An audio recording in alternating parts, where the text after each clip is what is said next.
Andrew McCART, IFL TV in association with MTK Global. I'm here at the O2 Arena for the Allen vs Brown fight. With me I've got Sam Cox. Sam, good solid 4 rounds under your belt against a very, very tough opponent. Just how do you assess your performance? Yeah, I just come off the back of a first round knockout, so obviously not getting the knockout and going 4 rounds with a guy that's pretty durable. It's not a disappointment as such, but I was on the high from there, and I'm pleased with my performance. It's my first big stage at the O2, so it took me 2.5 rounds to settle in. Once I got comfortable in there, I felt I could let my shots go and give me a 6 in there, maybe 8. I think I'd have got him out of there, but he's knocked out a couple of prospects, and trust me, he hit me clean, and he hits hard. Hits really hard. Because let me ask this then. Because you got that first round knockout in your first fight, were you going in there looking for the knockout, and that's what made me go? That's the reason why you got clipped a couple of times. Do you know what? Yeah, 1, yeah, 2, no. I weren't really looking for it, but you have that thing in your back of your head. If I touch him with that, I'll get him out of there. And at times I wave my chin in the air, and I don't do it in training. So I think I was just the occasion got to me. I wanted to impress. You know what I mean, on a big stage. For Matchroom and stuff. So, but yeah, once I settled into myself, I think I looked class. So I think people can see a little bit of what I'm about, really. But you've proven that you can do the 4 rounds with ease. Do you feel like a lot of people think 6, 8 round fighters, 10 round fighters, that's when they get their stoppages, when they wear their opponent down? Are you one of them guys that maybe if you go for the 6, 8, 10 rounds, you'll get the stoppage? See, in the gym we spar. We've tried to, because obviously we're doing 4 rounders. We try to tone everything down to 4 rounds. So being sharp for 4 rounds. But if you give me a 10 round spar, I'll spar all day. I'll do 20 rounds. Like my trainer's got to drag me out of the ring. Yeah. But when I get into that 6th, 7th, 8th round, that is really where I'm really firing on all cylinders. It does take me 4 rounds sometimes to warm up just in sparring, and the time will come when I get to do them rounds. But when you're sort of 4-0 as I am now, you don't really want to take 6 or 8 rounds for a couple of grand. Do you know what I mean? You want to be getting good pay. But again, if I boxed on a show like this, I'd ask for the longer rounds just so I can show my talent, really. So I think the first couple of rounds I settle into myself, but yeah, we'll work on that. Sam will work on that with me, get me a bit sharper than first couple of rounds. There was nothing that I'd done wrong. Yeah. But I felt I weren't letting my hands go. I was sort of jabbing and waiting a little bit too much. But you're only 4-0. Yeah. You know, when you're running again, you mentioned this guy stopped a couple of prospects and all that. So he's for only your 4th fight. He's a very, very good opponent for you. Yeah, definitely. I mean, it shows that your coach Sam has got faith in you, your promoter's got faith in you, and they're putting in you with somebody who's durable enough to take you the 4 rounds and only your 4th fight. Yeah. No, I'm glad I had someone in there that will come to fight as well, because at the end of the day, people pay hard-earned cash to come and watch you box, and when you're just blowing people out of the water, or they're not even coming to win. That guy come out the 4th round and he was trying to knock my head off, and that was when I was at my best and I was moving. He couldn't catch me. But in the first 2 rounds, even then, he was like, everything was warm. When you're getting with some journeymen, they're just in there playing. They're just tucking up. They're just getting through it. This guy wanted to win.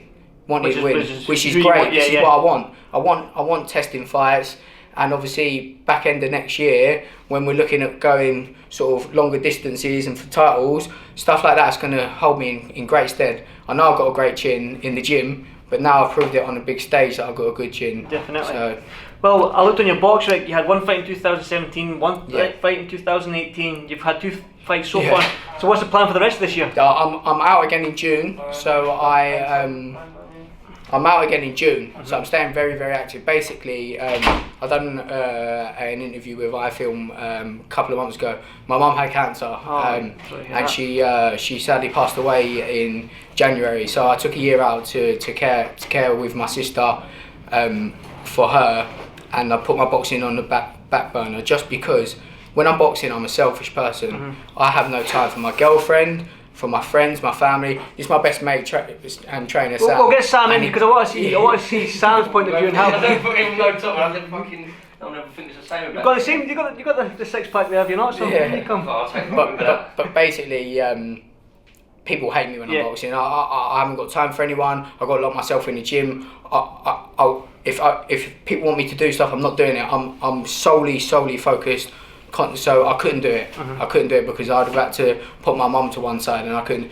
And sadly, before she passed, she said to me, "Look, I want you to pursue your dream. I wasn't even thinking about boxing. I'll be honest with you. I didn't even enter my mind when she was going, and when she said that to me, it kind of changed my whole lifestyle.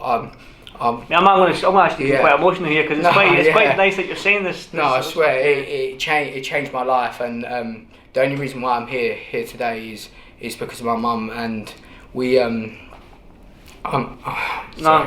you're all right. We can quickly change the subject if you want. No, it's fine. But no, she's in there in my head all the time, constantly, and she's pushed me here. I'm out again straight away in June. And then I'm going to have a break till about September, October time, just to let my body recover, because 3 fights in quick succession, it takes its toll. It does do. But I just want to get 5 fights out this year and push on next year and stay as active as possible. I've lost a year. You're still young though. Yeah, that's it. Yeah. So I'll be out constantly. So if people want to come and follow me, I'd appreciate it. Well, I'm going to follow you now because I love your story, Sam. But let's bring your coach in because you can come in here. You can come around here. Just put your arm around Sam, and if you squeeze in, get close because my lens is small. So oh yeah, you need to. His lens is small. There's the pun. So Sam was quite critical when I came in off camera. Sam was quite critical of his performance. He was asking you, was it all right? Was it all right? Was it all right? But after you've 10 minutes, 15 minutes out the ring, looking back and assessing, how do you assess his performance? Do you want to get him a wee bit closer, Sam? Is that alright? Yeah. Sam is probably one of the worst people on himself. He's the hardest person. If he went out there and stopped the fella in 5-10 seconds, same as the last fight, knocked him out, the first thing he said, did I look good? He stopped the fella within a minute, and he probably the best performance he's done. Today it's a class performance. The fella was a step up massively, not massively as in obviously the journeyman, but if he got hit a couple of times on the chin, he would have known about it, and he switched on, he changed his style, he listened. That's the most important thing. If you watch back the fight and you hear orthodox, southpaw, jab, you listen, and if a fighter can listen, they can go on to improve. I normally train southpaw and I like to hold it, but I could hear him screaming. I've seen that. You switched to southpaw and he went, as soon as you switched orthodox. Yeah, and if obviously there was only say 200-300 people in there, but whatever Sam does, for some reason he listens to me, do you know what I mean? And if you can do that and I can see something which you can't see, that's the most important thing. How far can you go then, Sam? We've said, realistically, I don't know about putting someone down or whatever, but you've got to be realistic with boxing. You see some people, they've had 3 fights, lost 1, been knocked out once, they still believe they can be a world champion. I'm not saying that Sam can't be a world champion, that's not what I'm saying. But we set out to win a British title, which at that weight is more than doable. But as being, let's say, a super flyweight, it's you box journeyman, the next step up is obviously you can box for a super fly, is it? Because it's boxing, bantam. So I've took my last 2 at super bantamweight, and that's not where we want to compete for titles. Once we get ready for titles, we want to be competing at super flyweight. I'm tall for it, but I'm probably tall enough to be a super bantamweight. But my frame, I'm quite little, I'm quite petite, and this is quite heavy for us. We don't mind taking it, as you can see. I've got a good chin. I'm pretty durable myself, and I can hit a little bit. But where we want to be is super fly, and like Sam said, my goal, my world title is a British title. I think that's the best belt in the world, and I think it's very, very, very much overlooked. I'm an old school boxer, and I'm only young. I've been in the sport since I was 6. My dad's an Olympic qualified amateur referee, and that to him is like a world title, and it's always something in my house that's been spoke about. And at my weight, if you win a British title, who says you ain't going to get a world title shot? Do you know what I mean? But we're not looking.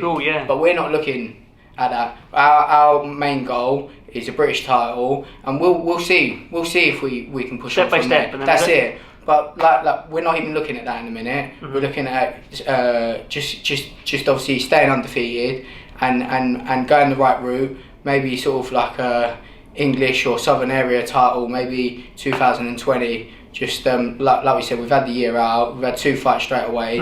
We get another 2, maybe 3 in this year, and we'll be happy with that. Good stuff. Well, he's not fighting until June. You're going to give him a couple of weeks off. Hey, can he go and enjoy? Can he go and enjoy himself? Listen, I was saying to someone earlier, on my phone, I like WhatsApp, you go on WhatsApp, Yep. I see a picture every day. If you go on my phone, in the last 2 camps, I've received between 3,500 and 4,000 pictures of what he eats, what he's doing, what he's sleeping. He sends pictures of his shit. It's no exaggeration. I go onto my phone, 4,000. I wake up in the morning at 6 o'clock. I've gone running. I've done it, which is brilliant. Yeah. Because He doesn't have to tell me to train. Yeah. He has to tell me to stop training. whereas some That's my people you problem. train. That's a good asset, I suppose. Yeah. It's a bad one as well. Yeah. Because sometimes I overtrain for 4 rounds, and that I'll own up to that. And he's the only one who keeps me on the right track. But for this one, I'd done my calf, and I couldn't run for the last week and a half. Couldn't run at all. And to be honest, done me a favour because I would be out doing miles with.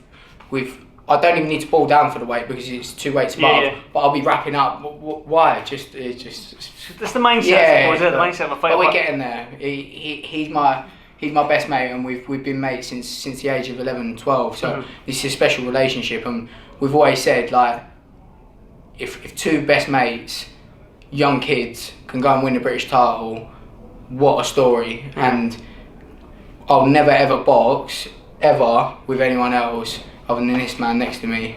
Well, on that note, I'll let you be and get ready and get showered and all that because you're Kiss desperate. boy. You're desperate. You can look at that. Get showered together. I'll film it on IFL. I'll film it on IFL. Oh, Sam, congratulations on the win, brother. Thank you. I'll be following your career with interest from now on. Thank you you much, Sam. Cheers.